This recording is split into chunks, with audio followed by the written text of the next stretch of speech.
Hi friends, welcome to குறிஞ்சி.com. இன்றைக்கி நம்ம இன்ஸ்டன்ட் இட்லி மாவு எப்படி ரெடி பண்ணுறதுன்னு பார்க்கலாங்க. பாருங்கள் எந்த அளவுக்கு சாஃப்டான இட்லி கிடச்சிருக்குன்னு. இட்லிக்கு அரிசி ஊற வச்சு அரைச்சி கரைச்சி புளிக்க வச்சு அந்த வேலையெல்லாம் வேண்டான்னு நினச்சிங்கன்னா இது ஒரு 10 நிமிஷத்தில் நம்ம இட்லி செஞ்சிடலாம். இந்த மாவை ரெடி பண்ணிட்டோம்னா வாங்க இன்றைக்கி இதை எப்படி ரெடி பண்ணுறதுன்னு பார்க்கலாம். 2 கப்பு இட்லி அரிசி எடுத்திருக்கேன். இது பொன்மணி அரிசிங்க. இட்லி அரிசின்னு கடையில் கேட்டாலே இந்த அரிசி கொடுப்பாங்க. இன்றைக்கி அதில் நான் 2 கப் அளவுக்கு அரிசி எடுத்திருக்கேன். 2 கப்பு அரிசிக்கு 1 கப்பு உளுந்து, 3/4 கப் அவல், 1 ஸ்பூன் வெந்தயம் எடுத்திருக்கேன். இப்போ இந்த அரிசியை நம்ம மிஷினில் கொடுத்து ரவை பதத்துக்கு உடைச்சி தர சொன்னால் உடைச்சி தருவாங்க. நல்ல குறன்னு இருந்தால் தான் நமக்கு இட்லி சாஃப்டாக இருக்கும். நீங்கள் மழைன்னு அரைச்சிட்டிங்கன்னா உங்களுக்கு இட்லி குழன்னு இருக்கும். அப்படி இல்லைன்னா இப்போ கடைகளில் இட்லி ரவைனே கிடைக்குது. நீங்கள் அது கிடைச்சாலும் வாங்கிக்கலாம். அது 2 கப்பு இட்லி ரவை எடுக்கிறீங்கன்னா 1 கப்பு உளுந்து நம்ம இந்த மாதிரி மிக்சியில் அரைச்சே சேர்த்துக்கலாம். இப்போ இந்த உளுந்து நல்லா சூடு ஏறுற வரைக்கும் வறுத்து எடுத்துக்கலாம். அப்போ தான் நம்ம இந்த மாவை ஸ்டோர் பண்ணி வைக்க முடியும். எந்த பூச்சியும் வராமல் ரொம்ப நல்லாயிருக்கும். இப்போ எப்பயுமே நம்ம வீட்டில் இந்த மாவு கொஞ்சம் ரெடி பண்ணி வச்சுக்கிறது ரொம்ப நல்லதுங்க. நம்ம இட்லிக்கு ஊற வைக்க மறந்துருப்போம். திடீர்னு என்ன செய்யறதுன்னு ரொம்ப குழப்பமாக இருக்கும். அந்த டைமில் இந்த மாவு இருந்ததுன்னா நம்ம சட்டுன்னு ஒரு 10 நிமிஷத்தில் இட்லி செஞ்சு கொடுத்துடலாம். இப்போ நல்லா சூடாகிடுது உளுந்து. இது கூட நம்ம எடுத்து வச்சுருக்க அந்த 3/4 கப்பு அவளையும் சேர்த்து வறுத்துக்கலாம். எல்லாம் லைட்டாக வறுபட்டால் போதும், ரொம்ப வறுக்கணும்னு அவசியம் இல்லைங்க. சூடு ஏறினாலே போதும்.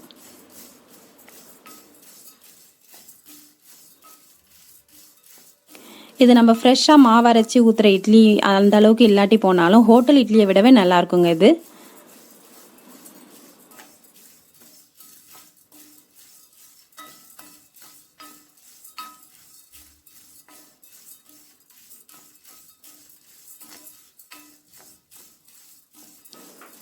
இப்போ அவளும் ஓரளவுக்கு வறுபட்டுடுச்சு. இது கூட நம்ம எடுத்து வச்சிருக்க 1 ஸ்பூன் வெந்தயத்தையும் சேர்த்து வறுத்துக்கலாம்.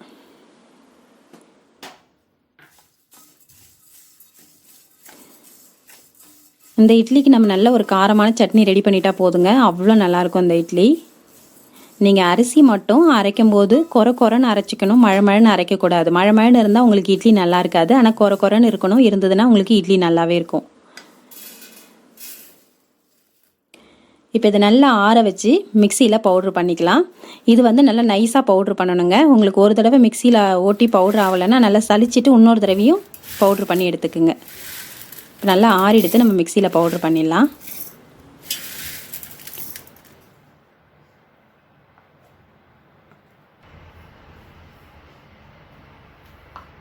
இப்போ அதை நம்ம குறன்னு அரைச்சி வச்சுருக்க அந்த அரிசி மாவு கூட இந்த உளுந்தையும் சேர்த்துடலாம். இதை சேர்த்துட்டு நல்லா கலந்து விட்டுடுங்க. 2 அரிசி மாவும் இந்த உளுந்து மாவும் நல்லா கலக்கணும். அந்த அளவுக்கு நல்லா கலந்து விட்டுடுங்க.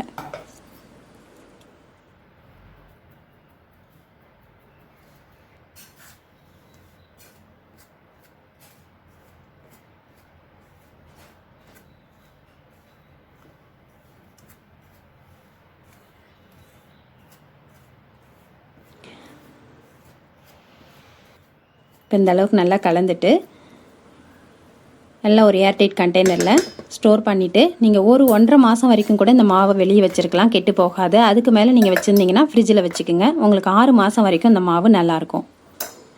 இது எப்பயுமே நம்ம வீட்டில் ஃப்ரிட்ஜில் ஸ்டோர் பண்ணி வைக்கிறது ரொம்ப நல்லதுங்க. திடீர்னு ஒரு டிஃபன் நமக்கு தேவைன்னா அதை சட்டு நம்ம செஞ்சிடலாம்.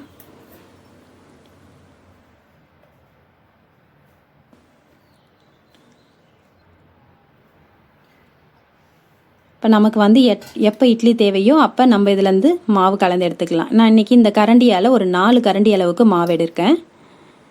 இந்த மாவு ஒரு 8 இட்லிக்கு வந்ததுங்க. இது ஒரு மீடியம் சைஸ் கரண்டி தான். நீங்கள் எந்த அளவு எடுக்கிறீங்களோ அதை நீங்கள் முதல் நாள் ஊற்றி பார்த்தா தெரியும் உங்களுக்கு எந்த அளவுக்கு தேவைன்னுட்டு. அதையே நீங்கள் கணக்கு வச்சுக்கலாம். இப்போ நீங்கள் எந்த அளவுக்கு அரிசி மாவு எடுக்கிறீங்களோ அதே அளவுக்கு தயிர் எடுத்துக்கோங்க. தயிர் கொஞ்சம் புளிப்பாக பார்த்து எடுத்துக்கோங்க. ரொம்ப புது தயிராக இருக்க வேண்டாம். இப்போ 4 கரண்டி மாவு எடுத்தால் நான் 4 கரண்டி தயிர் எடுத்திருக்கேன். இது கூட இப்போ தேவையான அளவுக்கு உப்பு, உங்களுக்கு வந்து இட்லி ரொம்ப பொச பொசன்னு வரணும் அப்படின்னீங்கன்னா இதில் வந்து நீங்கள் சோடா உப்பு கொஞ்சம் கலந்துக்கலாம். ஒரு 1/4 ஸ்பூன் அளவுக்கு சோடா உப்பு கலந்துக்கலாம். அப்படி இல்லைன்னா ஈனோ விற்கிது இல்லைங்களா, ஈனோ கூட கொஞ்சம் கலந்துக்கலாம். நான் வந்து இன்றைக்கி எதுவுமே கலக்கலைங்க, அப்படியே தான் ஊற்ற போகிறேன்.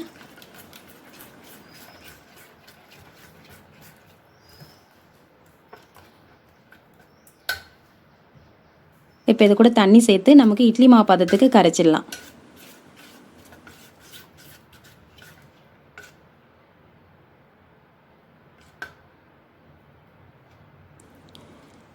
இப்போ இதை அப்படியே தட்டு போட்டு மூடி ஒரு 10 நிமிஷம் விட்டுடுங்க.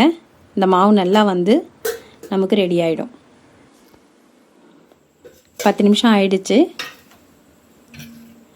உங்களுக்கு இந்த டைமில் சோடா உப்பு தேவைன்னா கொஞ்சமாக போட்டுட்டு நீங்கள் சோடா உப்பு கலந்து ஊற்றலாம். இப்போ நான் ஒரு இட்லி பிளேட்டில் கொஞ்சமாக எண்ணெய் தடவிட்டு இந்த மாவு இதில் ஊற்ற போகிறேன்.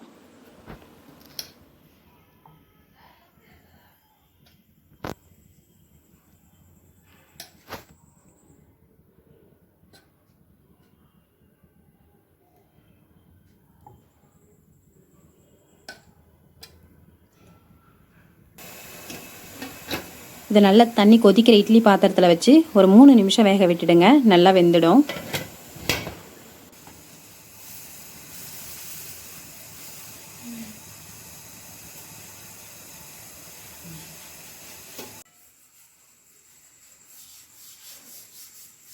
இப்போ இட்லி வெந்துடுச்சு.